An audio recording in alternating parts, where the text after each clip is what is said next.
Hi, I'm Grady. And this is my Grady bot. For 2 months last year, Grady Hofmann lived vicariously through this robot.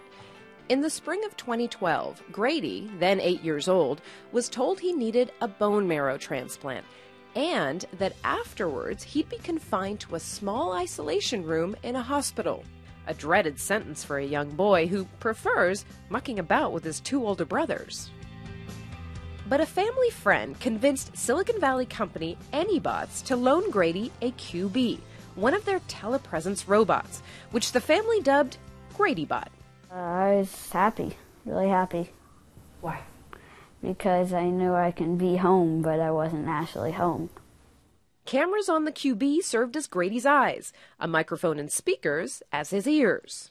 And that person in that remote location through their browser can see what that robot's seeing and can hear what that robot's hearing. So they can talk to people in the remote location.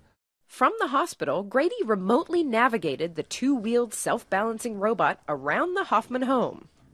We'd sit at the table, and then we took away Grady's chair and put the robot next to the dinner table, and so he would eat his lunch in the dinner in the hospital, and we'd eat our dinner at the table, and he could be with us.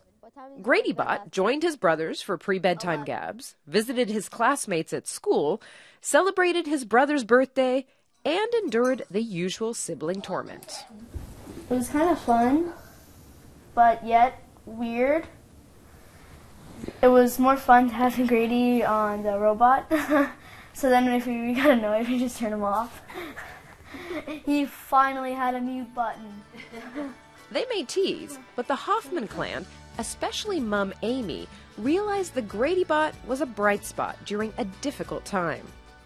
It was just a nice way to stay connected, and I think when you're going through something like transplant that takes so long, it just is, the power of the human connection is just it's so important in the healing process.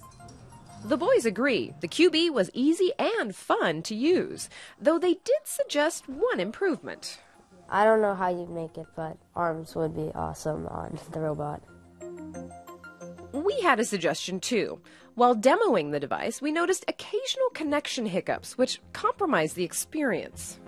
The internet's plenty fast. Our server's in Austin, and we drive all over the world going to and from Austin. But it's that last mile where you have to get from the access point in the building to us via Wi-Fi that sometimes is the problem. Hey Joe, how are you doing? Still, the technology is proving that robots are good for more than just dull deeds nobody else wants to do. And the robotic telepresence market is quickly becoming more crowded. There's the Beam from Suitable Technologies, the Manterobot, the Vigo, and others. This is likely welcome news for megalomaniacs who can finally set about assembling their very own robot army. Not convinced? Oh, all right. Here are some practical uses then. Doctors can make virtual house calls. Students can pursue remote learning opportunities. Employees could save on travel expenses and send robots to pop into a colleague's cubicle or roll over to a meeting. A built-in laser can even help them make a point. No shortage of uses for robotic telepresence, but you may come up short on cash. The QB, for example, costs $10,000. But telepresence doesn't have to cost a small fortune. Say hello to the double. Or should I say, my double?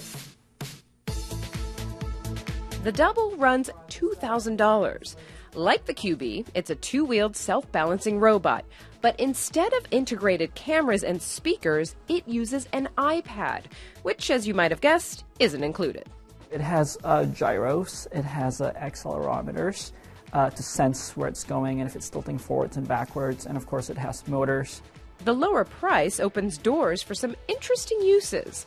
Imagine visiting an art collection halfway around the world. It's great for giving museum tours. It could be an additional revenue generator because you could have people visiting the museums even after hours.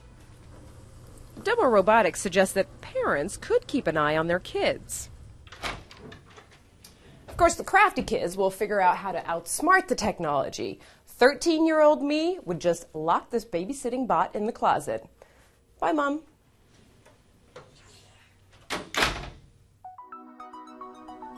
Because robotic telepresence is a relative newbie in the tech world, every device has its shortcomings and its strengths.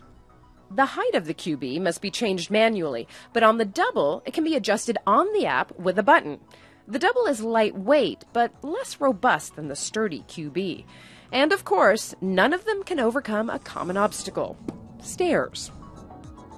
But given the potential, it might be best not to abandon these bots anytime soon.